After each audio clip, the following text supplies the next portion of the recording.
No. Oh, okay. It's a pity I'm not a I'm afraid botanist. it's natural. Simon was doomed. I have to find whoever it was that killed Isidore and Simon, and I wanted to ask for your help. Sabarov told me you have a gift in the manner of investigative inquiry. I'm certainly no better investigator than you. I've never had a chance to search for a murderer before. The best I can offer is to fill in the blanks with whatever mysterious supernatural entities seem most fitting. Shabnakadir is the simple man's scarecrow. I would have followed a different narrative.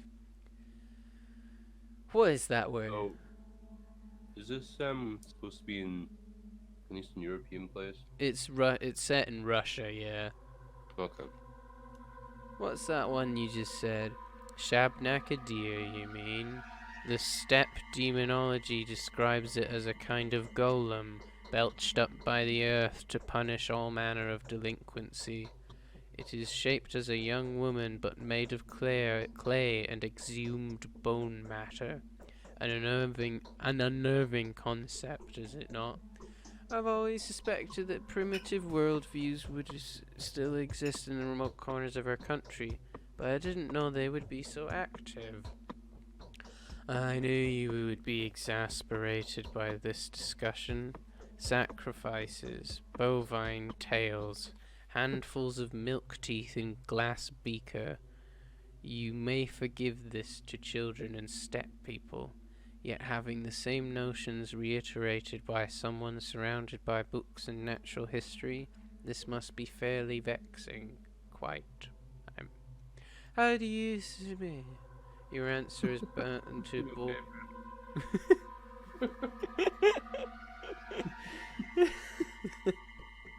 The tales are true. Bah! You are a sheep, of course. You've been. I tried to make it funny there, and Did you say banned? you've been.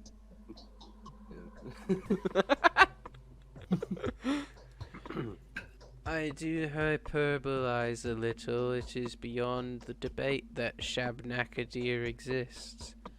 What is dubious, though, is that bovine tails and milk teeth offer genuine protection from her. Which is to say, sympathetic contrivances like this may be of some use to children and people from the steppe, but are explicitly inefficacious for someone like you and me. We are too literate, too deprived of the scripture codified in ancient soil. So, am I trying to write off a bad harvest as a sign that the steppe spirits are angry now?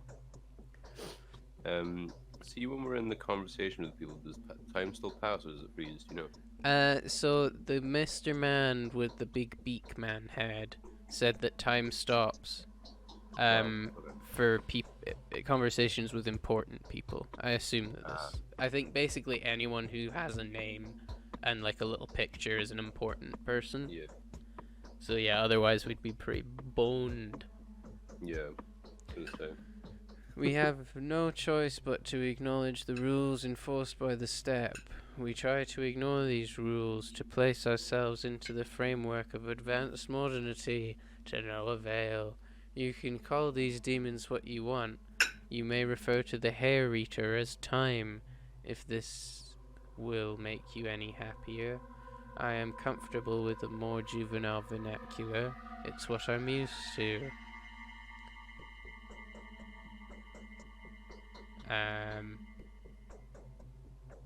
Find a rational explanation for the crimes of manage.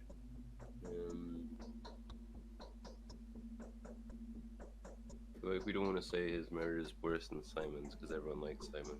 Yeah. Let's do that one. Oh my goodness. In this case, I would suggest that poison was Simon.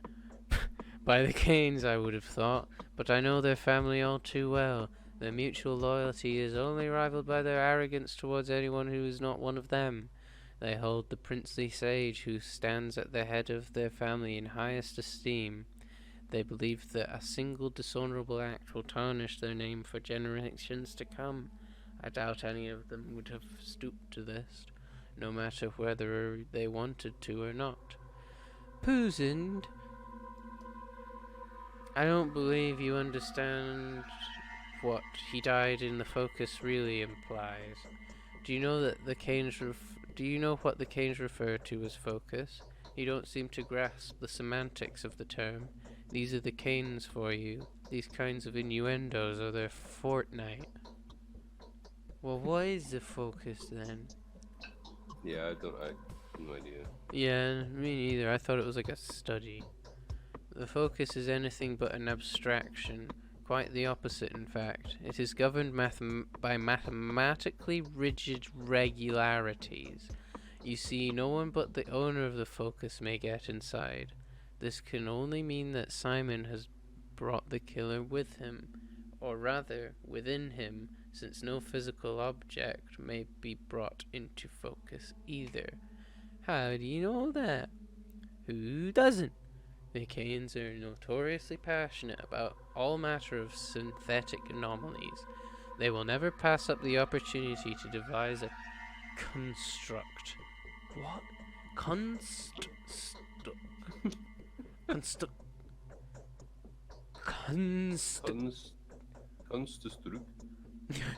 That would allow them to warp space, challenge physics, or manipulate optics. Metaphysically, a focus can be compared to a camera obscura. Do note that the name is not unfitting. No, it is entirely impossible for someone to get inside. A curious conclusion, but a wrong one. Simon was disfigured and bleeding. His bones were broken.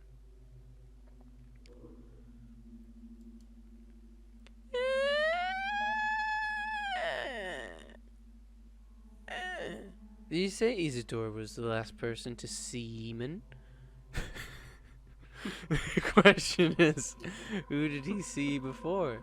The sun had not set when Isidore returned from the steppe. However, he came to Simon well after midnight.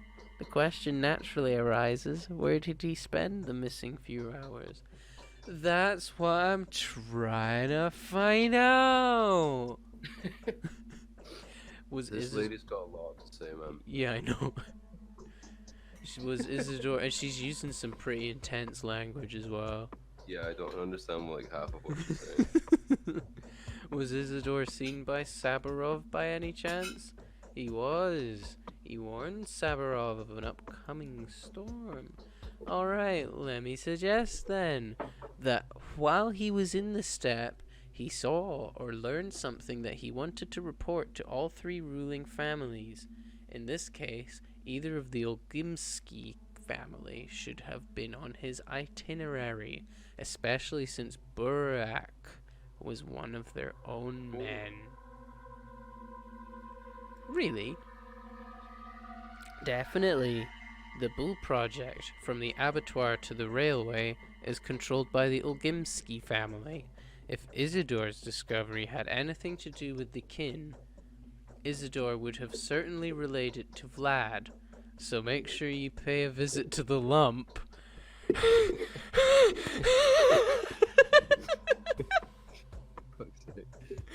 That's the name of the Olgimsky mansion. Okay, so they've explained that one. A rather fitting name, wouldn't you agree? Thank you, Yulia. What would I do without you? Beats me. Oh man. Oh. Are you wanting to have a pause there? Yeah, I think that was a lot to take in. Yeah. Thanks for watching the first few episodes of Pathologic, everyone. Hopefully you've been enjoying listening to us. Chat. Provide tell us exposition. Yeah. And that that you've been listening to what the dialogue is actually saying, because otherwise he'll have absolutely no idea what's going on. And I mean, I don't really know what's going on either. So I only know because I watched a video on stay it. tuned. Find out who dies. And who? Sometime. Cries. Yeah. Bye byes. Bye.